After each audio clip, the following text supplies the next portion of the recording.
Gurgel had a highly entertaining bout in his first appearance, and Gurgel again is going to have a chance to prove to people that he, can use his jiu-jitsu and isn't hell-bent on being a average kickboxer, because, I mean, George Gurgel is Rick Franklin's jiu-jitsu trainer. I mean, he trains a ton of guys. He's a black belt in Brazilian jiu-jitsu, and he's just so freaking stubborn when it comes to his fights that he never goes down. He never utilizes that. He never uses that to his advantage, and that's what led to him being, dismissed by the UFC after losing 1 too many fights. I'm sorry. I think one of the ways that they've blown it is that, they're pitching the show on CBS to an American audience, and they absolutely should have focused, on Fedor, but absolutely on Miller and Shields and some of your, all-American kind of guys that they can pitch it to the American audience. And, you've got they've brought in a lot of other guys that are going to be tough to sell, I think. Yeah, on Saturday night, the real problem with just trying to push Fedor is he's never been a proven draw to American audiences. I mean, granted, it was on pay-per-view for the most part when his fights were available for the U.S. audiences, and Affliction did not have a good model trying to go pay-per-view right from the get-go, thinking that Fedor was going to sell it all. They did better than anyone else has done outside of the UFC, but still, it was not a sustainable business model, obviously, because they stopped promoting events and canceled their third one. But Fedor is not a proven ratings draw. Plain and simple, he's not. He's considered the best fighter in the world by hardcore fans everywhere. They're going to call him the best fighter in the world. They're going to say he's the best heavyweight in the world. But, the casual MMA fan, the fan that just watches the UFC, doesn't know or doesn't care about Fedor, and Strikeforce does not have the video library at their disposal to display what Fedor has meant to the MMA scene, what he did in Pride, what he did in Affliction. They don't have access to that. UFC owns almost all of that. Well, I mean, Pride footage. They own the Affliction footage now.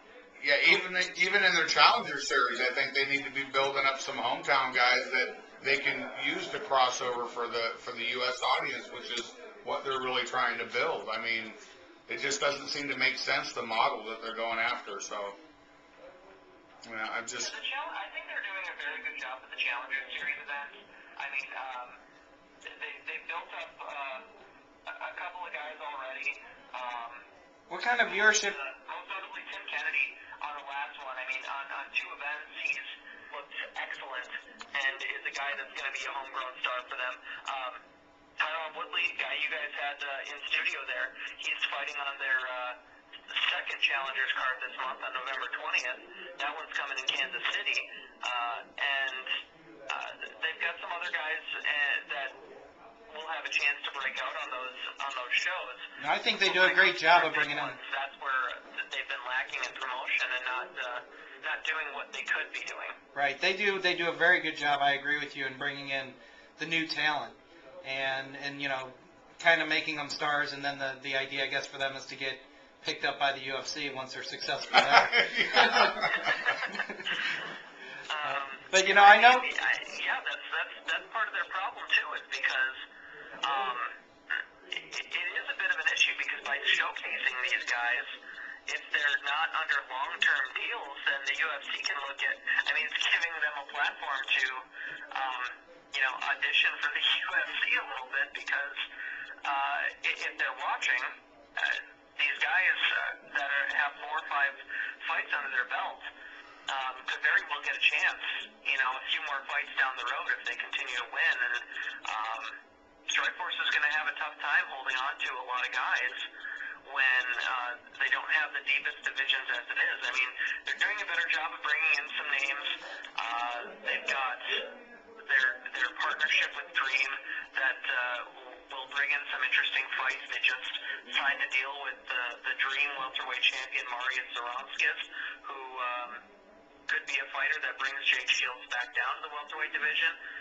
Zaromskis has picked up 3 straight head kick assisted victories, and including 2 in one night to win the Dream welterweight Grand Prix. So he's coming on as a star in the making. That if Strikeforce puts him on a main card, if they get him on CBS and he does something anywhere near what he's done in Dream thus far, he's an overnight sensation right there. So we'll see what happens with that. But at the same time, they don't have the deepest divisions, which is why Jake Shields is, fighting up at middleweight, and why they don't have a heavyweight champion that has defended the belt. With Overeem not fighting for them in over 2 years, and he's taken 5 or 6 fights elsewhere in that time span. Their lightweight champion might finally be returning. Their interim lightweight champion, Gilbert Melendez, has defended that interim belt more times than any of their current champions. It's true. I think he's defended that belt twice. I don't think any of their other champions have defended the belt. Well, Jamie, I was just going to say, Jamie, I know that Jim here we really like Strikeforce, and we want to see them be successful, but Jim here is probably a little grateful that they're not bigger than they are, because he's got a promotion, amateur promotion here in St. Louis this Friday night, so he'll be competing against that, but he always fills the house, so, they must tape it if they're going to watch Strikeforce.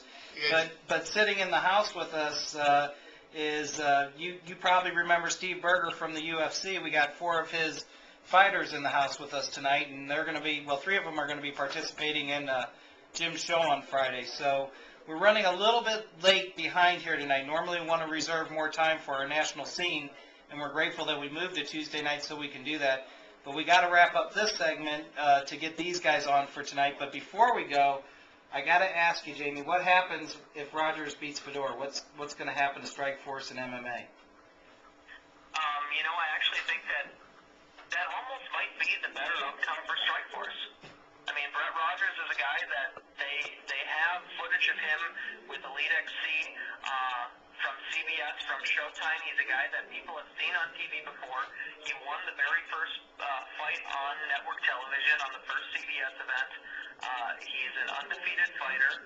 He's a hard-hitting, knockout, exciting type fighter. I agree. And if he pulls off the upset, Strikeforce has a homegrown star who just knocked off the best heavyweight in the world.